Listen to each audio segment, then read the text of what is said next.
Is sy hard, kan julle my hoor? Nee, hulle kan my hoor. Kijk. My vrou moet net al gehoor stukkie bietjie harder sit vanoggend. Welkom by ons diens. Ek wil met u vanoggend gesels. En miskien het jy al hierdie vraag vir jouself afgevra. Wat nou? Wat nou? Wat gaan nou gebeur? Wat nou? Waar staan ek nou? Ek wil u vanoggend eers 'n storie vertel en dis nie 'n storie uit 'n boek uit nie. Dis 'n ware verhaal en miskien kan jy vereenselwig met dit of miskien sal jy dit verstaan vanoggend.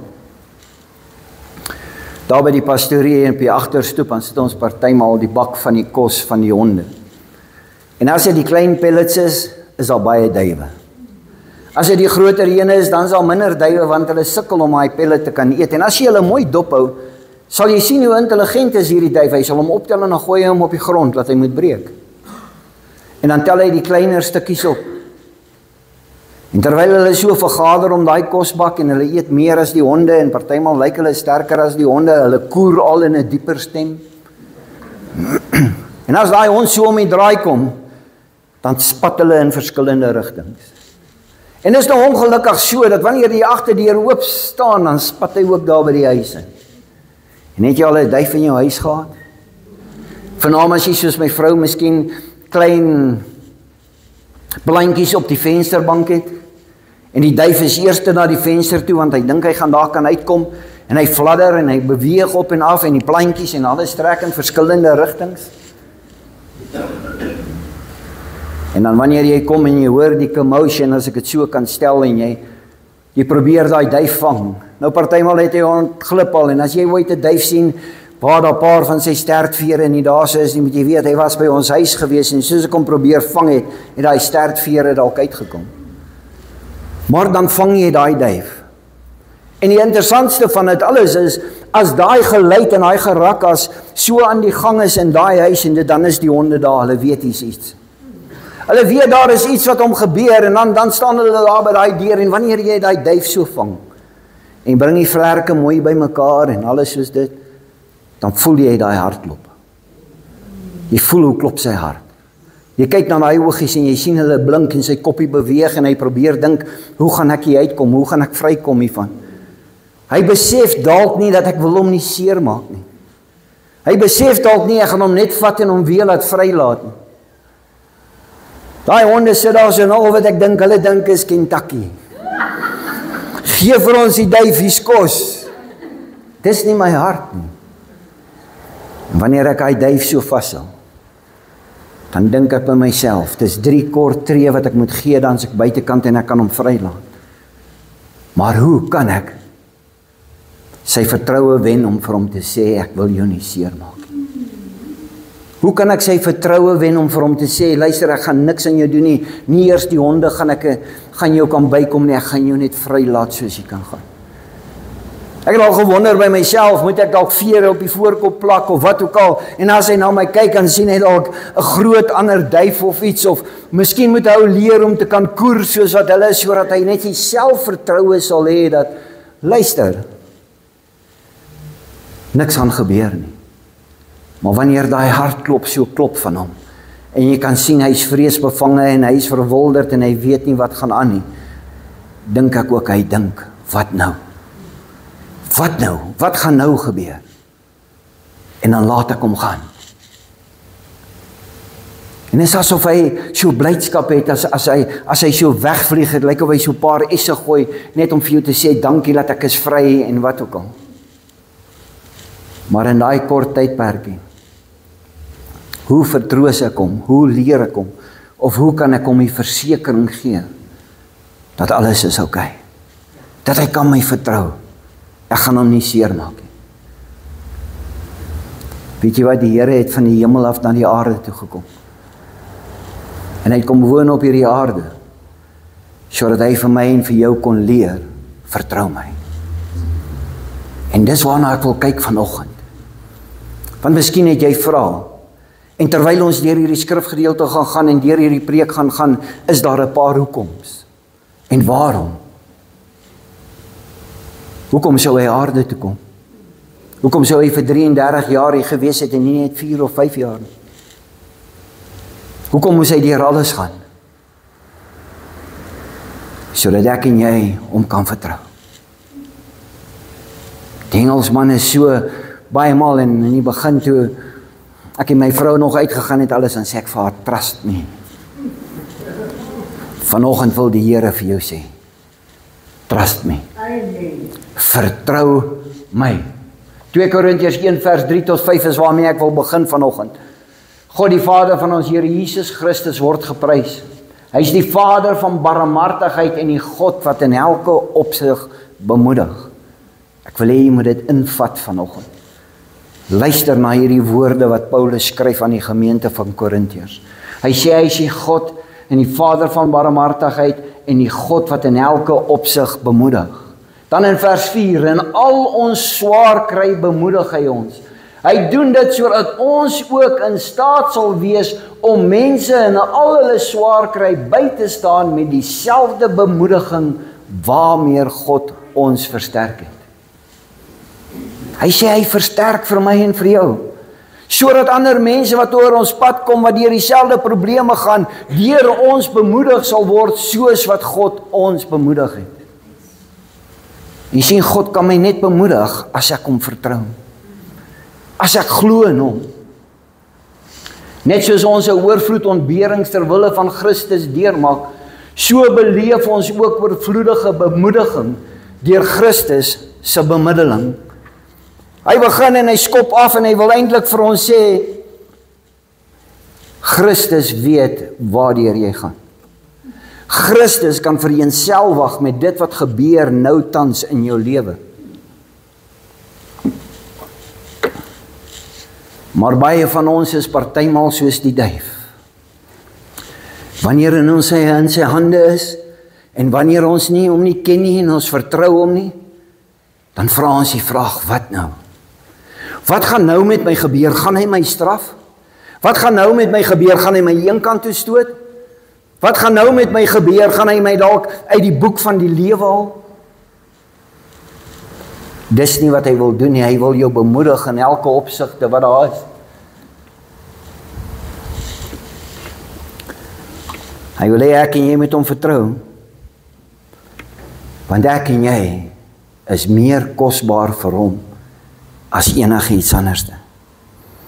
Dink vir 'n oomblik hieroor. Dink net so 'n oomblik, hoekom het Jesus so lank gelewe op die aarde? Hoekom was dit 33 jaar? Hoekom was dit nie net 20 of 15 nie? Of dalk 10 jaar? Ek meen, hy is die seun van God. God het hom gestuur met 'n doel na hierdie aarde toe om te kan sterf vir die sondes van die mens.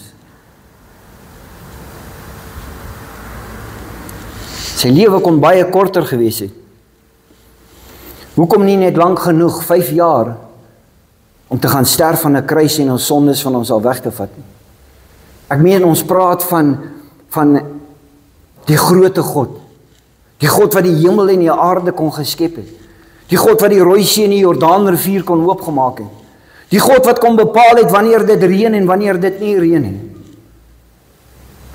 Kon hy nie binne 4 jaar laat Jesus op hierdie aarde wees, sterf aan die kruis en dan opvaar na die hemel toe nie? Hoekom 33 jaar? Om ons sondes weg te neem is een ding, en dit was die doel hoekom die Vader hom gestuur het. Maar om op hierdie aarde te kan loop, deur die son gebrand te word, want dit raak warm in Israel. Dit raak warm in die gedeelte van die beloofde land, daar waar hulle is. Om gebrand te word deur die son. Om te reis van een plek na die ander per voet. Moeilike omstandighede, daar was rowers. Daar was mense wat hulle geroof het, daar was mense wat hulle wou te nagekom het.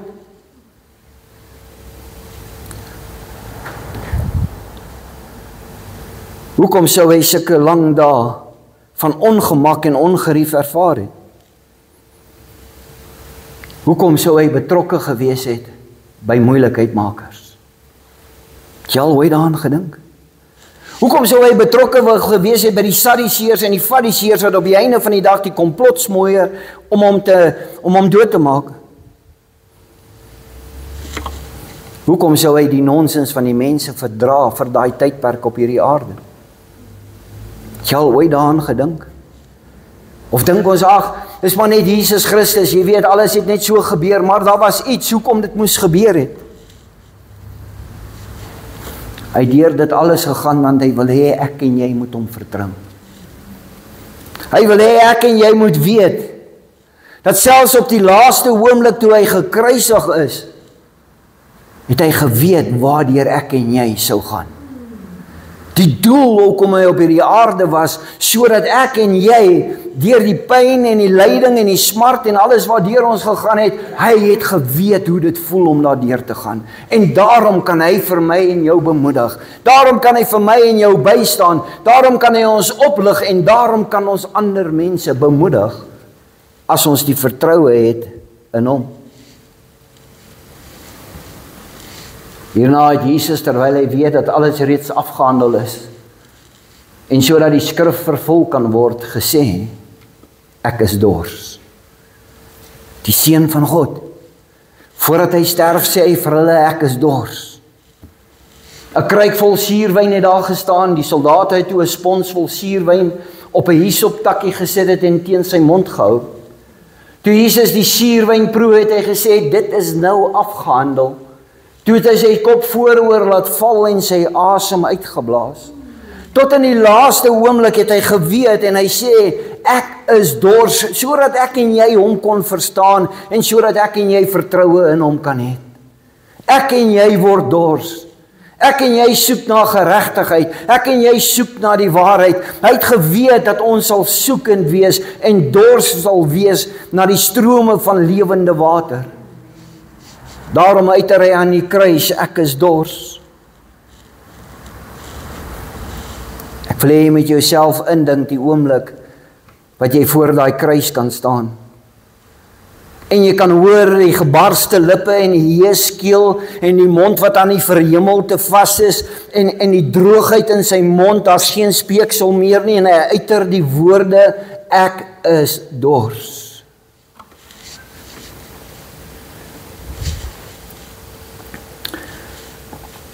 Hulle sit vir hom 'n bietjie asyn op die hisoptakkie, goedkoop wyn, en hulle gee dit vir hom. En die pleit wat hy maak op daai kruis voordat hy sterf is die volgende: jy kan my vertrou. Ek is dors, die een wat die lewende water gee. Ek sal vir jou die lewe gee as jy kom drink van my. Jy kan my vertrou. Jesus deur sy gebarste lippe en met daai dik tong en 'n keel wat toetrek, kom daai woorde uit sodat ek en jy sal verstaan, ek is dors. Jy sit dalk vanoggend hier so, jou omstandighede weet ek nie. Ek weet nie waardeur jy gaan vanoggend nie. Dalk is jy benoud, dalk het jou keel al begin toetrek, dalk het jou mond al droog geword van die omstandighede wat voor jou lê. En vanoggend wil Jesus vir jou sê, soos wat hy aan die kruis gesê het, vertrou my. Vertrou my, ek weet presies waardeur jy gaan. Ek wil daar wees vir jou, ek wil jou bemoedig en ek wil jou oplig.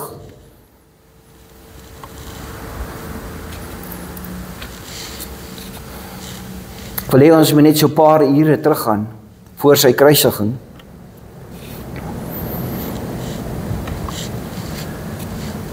Toe bring hulle hom na 'n plek met die naam Golgotha, net voordat hy vasgeslaan word op die kruis. Dit beteken kobbeenplek. Hulle wou hom toe wyn wat met mirre kruie gee, met mirre gekruie was, gee om te drink, maar hy wou dit nie neem nie. Voordat hulle hom gaan vasslaan op die kruis en alles, gee hulle vir hom hierdie om te kan drink en hy sê, ek wil dit nie drink nie.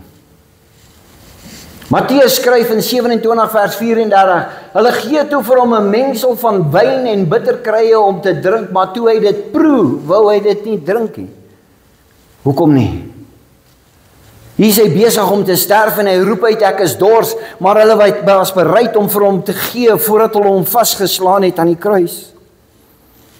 Kom ons gaan nog 'n paar ure vroeër, waar Jesus saam met sy disippels in die kamer is en hy's besig om die nagmaal in te stel en die laaste keer drink hy van die beker saam met hulle en hy sê vir hulle, hierdie is 'n nuwe verbond wat ek nou met julle sluit. Hy het saam met hulle die brood gedeel. Hy het saam met hulle die beker gedeel. Daarna word hy verraai. Hy word geslaan. Op hom word gespoeg. Hy word verag. Hy was 'n kruisdraer en 'n sondedraer en dit deur alles tot by Golgotha besef ons hy is dors. Maar toe hulle hom wil vaslaan aan die kruis, toe wil hy nie die water drink nie. Hy wil nie drink van dit van hom maar wil gee nie. Hoekom? Jesus het besef dat die mirre en die kruie en alles wat hulle hom gee is 'n verdowingsmiddel. En hy was bereid om te sterf aan die kruis sodat hy die volle pyn en die seer kon ervaar, want daar is tye wat jy deur volle pyn en seer gaan en hy wil jy wil vereenselwig met jou. Hoekom was Jesus dors? Terwyl ons die vraag vra, kom ons vra so 'n bietjie ander vrae omtrent Jesus. Hoekom was Jesus uitgeput by die put van Samaria toe hy die Samaritaanse vrou ontmoet het?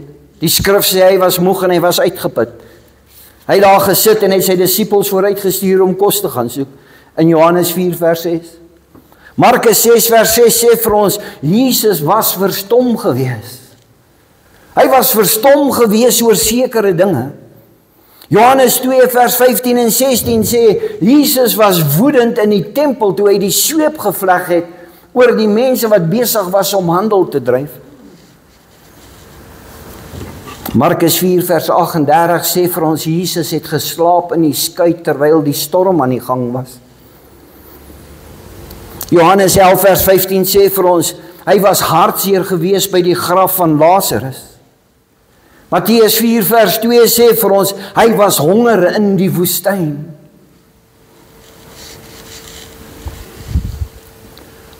Hoekom was hy dors by die kruis?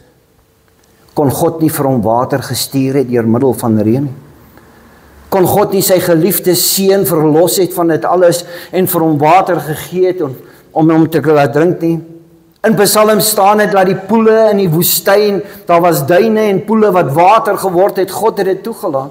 God het bepaal wanneer dit gereën het, toe hy vir hulle sê, bid en daar sal nie reën wees nie, en bid daar is reën. God kon dit bepaal het.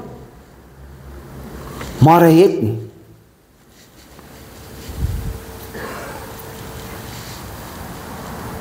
Dankie Anthony. Hierdie hoofpriester van ons kan ten volle met ons in swakhede saamval. Hy was moeg. Ek en jy raak moeg. Hy was uitgeput, omstandighede put vir my en jou uit. Daar's daar wat jy dalk nie kos in jou kas het nie, hy was honger. Hy het Lazarus afgestaan en hy het geween oor Lazarus, want jy het ook al geliefdes afgestaan. Hy weet hoe jy voel. Hy weet alles waardeur jy gegaan het. Hy weet alles wat jy nodig het. Hy vra vanoggend, vertrou my.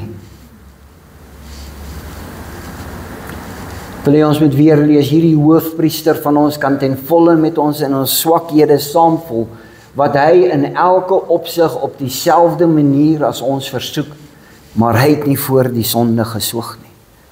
Hy het deur alles gegaan waardeur ek en jy nou gaan op hierdie aarde. Daar is nie iets wat jy dink Jesus het deurgegaan nie, wat hy nie deurgegaan het nie. Hy het volkome met dit alles saamgegaan en dit alles ervaar, sodat hy medelee met jou het, sodat jy vanoggend na hom toe kan gaan en sê, Here, ek is honger, ek vertrou U. Here, ek is moeg, maar ek vertrou U. Here, ek voel hartseer en gebroke vanoggend, maar ek vertrou U, want U was gebroke en U was hartseer toe U aan die kruis gehang het.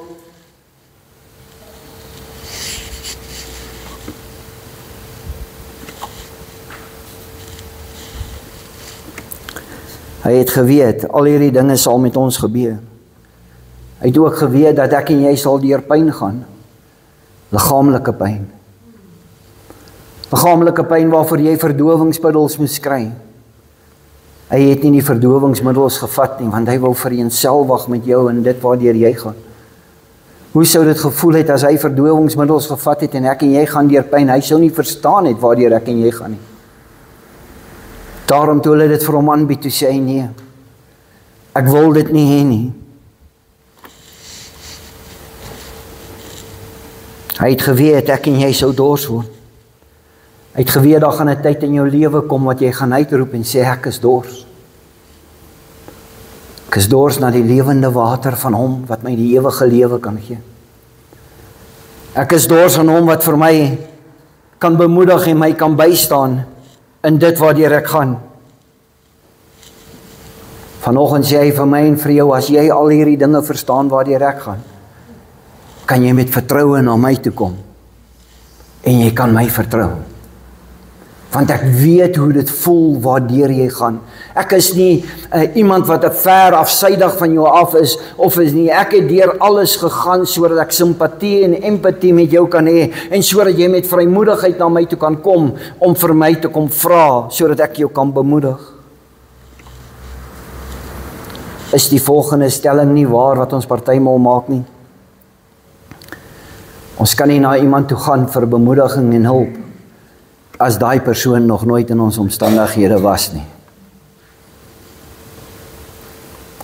Ek kan nie, het jy al gesien dat een prisonier kan nie vir 'n ander prisonier sê, luister, sluit oop die tronk deur, ek wil uitgaan nie.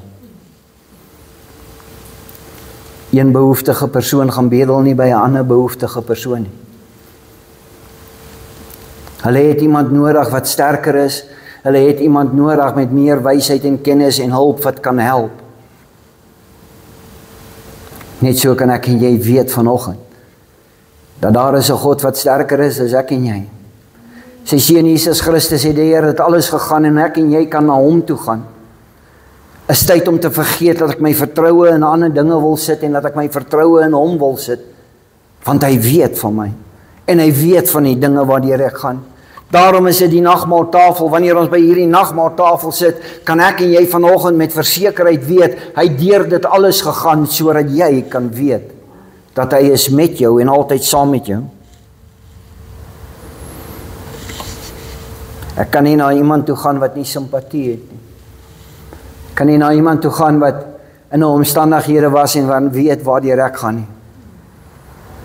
Dit is goed om na 'n persoon toe te gaan wat baie geld het en wat dalk ryk is om vir jou 'n handout te gee. Maar as daai persoon nog nooit in jou skoene was, waar jou kaste leeg is en jou yskas is leeg nie, gaan hy nie verstaan waardeur jy gaan nie. Jesus verstaan waardeur jy gaan. In elke deel van ons lewe. As jy ooit twyfel op sy lewe op hierdie aarde en daai wat jy gehoor het vanoggend, dink aan die kruisdood. Dink dat hy het gesterf vir my en vir jou. Die prys wat betaal is sodat ek en jy vry kan wees, sodat ek en jy na 'n Vader toe kan gaan. En mag dit jou dan oortuig om na hom toe te gaan met vertroue en in plaas om op jouself staat te maak of op die dinge van 'n mens staat te maak, na hom toe te gaan sodat hy jou sal kan help. Kom ons gaan dan met volle vrymoedigheid na die troon van ons genadige God, want hy weet waardeur jy gaan. Hy sal aan ons sy ontferming en genade bewys sodat ons op die regte tyd gehelp sal word. J.D. Greer skryf die volgende: Why did the throat of heaven grow raw? So we would know that he understands. So all who are struggle would hear his invitation. You can trust me. Die skrif moes vervul word, want God het geweet. Ek en jy sou twyfel as die skrif nie vervul word nie. Elke liewe deel van sy kruisiging was lank voor die tyd al opgeskryf in die boek, in die Ou Testament. Want as dit nie opgeskryf was nie, en die profesie het nie tot vervulling gekom nie, sou ek en jy getwyfel het in Jesus Christus. Ons sal getwyfel het of God sy woord gestand sal doen. Maar elke profesie het tot vervulling gekom. Elke woord wat geskrywe was oor sy dood en sy opstanding en sy kruisiging, het die waarheid geword, sodat jy vanoggend kan weet, jy kan God vertrou. Hy het geweet ons sou vra. Hy sou weet dat twyfel sou die instrument van die vyand vir my en jou wees, om jou te kry om weg te draai van God af. Daarom was dit vir hom belangrik dat elke profesie ten opsigte van sy dood en elke profesie van dit wat gebeur het op hierdie aarde met hom tot vervulling sou kom, sodat jy kon besef, God hou sy woord. En ek en jy kan hom vertrou, hy sal ons nie teleurstel nie. Elke deel van hierdie tragedie was al vooruit neergeskryf en was beplan deur God, sodat ons kan vertrou. Psalm 41 vers 10. My beste vriend wat ek vertrou, wat saam met my geëet het, selfs hy het sy rug op my gedraai. Praat hy nie van Petrus nie. Die rots waarop alles sou gebou word, die een wat oorhaastig was om 'n swaard te trek en die oor van die soldaat af te kap. Die een wat gesê het, Here, jy kan dit nie doen nie, en hy sê vir hom, gaan weg agter my Satan, want jy probeer keer die wil van God. Hy het sy rug op Jesus gedraai, maar hy het saam met hom geëet. Hy het 3 keer gesê, ek ken hom nie. Psalm 35 vers 11, kwaadwillige getuies staan teen my op. Hulle vra my dinge waarvan ek niks weet nie. Die beskuldigings voordat hy voor Caiaphas en dit was en Pontius Pilatus, toe hy daar so staan die beskuldigings wat teen hom gebring was, wat nie waar was nie. Hy was onskuldig aangekla. Daar was vals klagtes teen hom gebring, Jesaja 53 vers 7. Hy is geslaan en mishandel, maar hy het nie sy mond oopgemaak nie. Toe hulle vir hom vra, is daar iets wat jy wil sê, toe het hy stil gebly, die vervulling van die profesie, wat al reeds in die tyd van Jesaja geskryf was, sodat ek en jy kan weet wat God in sy woord sê, dit sal so wees. Jesaja 53 vers 9, hy het niks verkeerd gedoen en het nooit enige iemand bedrieg nie. Tog is hy soos 'n misdadiger begrawe. Hy het gesterf aan 'n kruis, die straf van 'n misdadiger. En dan hy is in 'n ryke se graf neergelê. Die vervulling van die profesie, God hou sy woord. Psalm 22 vers 19. Hulle verdeel my klere onder mekaar en deur die lot te werk deel hulle my kledingstukke. Is dit nie wat die soldate gedoen het toe hulle by die kruis gesit het nie? Sê die woord van God nie, hulle het die lot gewerp om te kyk wat se dele kon hulle kry nie? Lang voor die tyd het God dit al bekend gemaak. En met die dood van Jesus Christus en sy kruisiging en die vervulling van hy woord, toe sê hy, jy kan my vertrou, want ek hou my woord. Jy kan my vertrou as jy sê, jy is my kind, ek sal vir jou sorg. Ek sal jou toevou, ek sal jou beskerm, want jy is myne, jy is kosbaar vir my, ek het my seun gestuur vir jou, sodat jy nie verlore kan gaan nie. Ek wil afsluit vanoggend voor ons aan die nagmaaltafel sit. Hoekom het Jesus aan die kruis gesê, ek is dors? Net om nog een keer aan die twyfelaar die versekering te gee, jy kan my vertrou. As jy hier so sit vanoggend, en jou keel is toegetrek, want die omstandighede daar buitekant lyk nie vir jou goed nie. Die kanse is goed, jy gaan jou werk verloor, of jy het dalk nie 'n werk nie. Kanse is goed, dat daar is besig om dinge met jou te gebeur, of wat ook al, en jy raak benoud, en jy raak beangs. Sê hy vanoggend vir jou, ek is dors. Jy kan vir my vertrou. As jy dors is, kom drink van die lewende water wat ek jou kan gee. Die vrede en die rustigheid wat ek jou kan gee. Die wêreld gaan dit nie vir jou kan gee nie, maar jy sal dit vind in my, want my seun weet waardeur jy gaan. Ek is die Messias. Ek was dors, as jy dors is, kom drink van die lewende water. Almal van ons het iemand nodig wat ons kan vertrou. Ek wil vanoggend vir jou sê, die beste persoon wat jy kan vertrou, Jesus Christus. Niemand anders nie. Voordat jy na iemand anders te wil draai, of voordat jy iemand anders te wil gaan raadpleeg, wil jy nie maar by die voete van die Here gaan sit nie. Ek gaan met jou nog preek, en ek gaan nog 'n boodskap met jou deel, die deur is oop. Wil jy nie deur daai oop deur stap, as gevolg van die skering van die voorhangsel, om tot hom toe te gaan, en vir hom te sê, Here, ek vertrou U nie.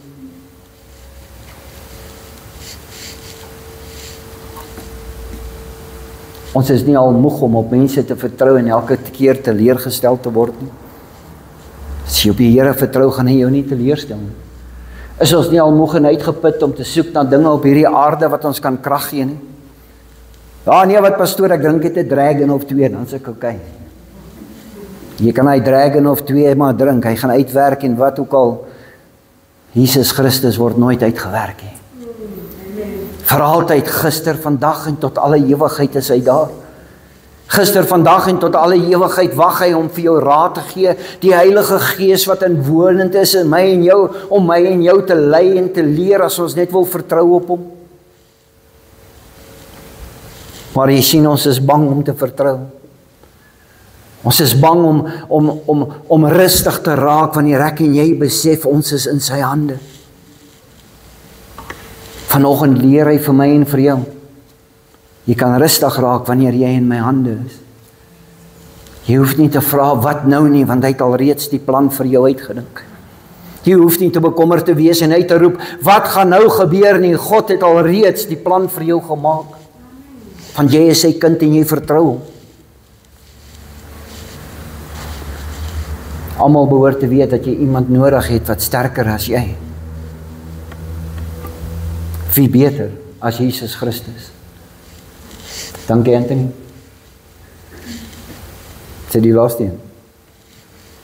Die boodskap wat jy die woord vanoggend ontvang is die woorde wat Jesus vanoggend wil ons sê. Ek is daar die persoon waarna jy soek.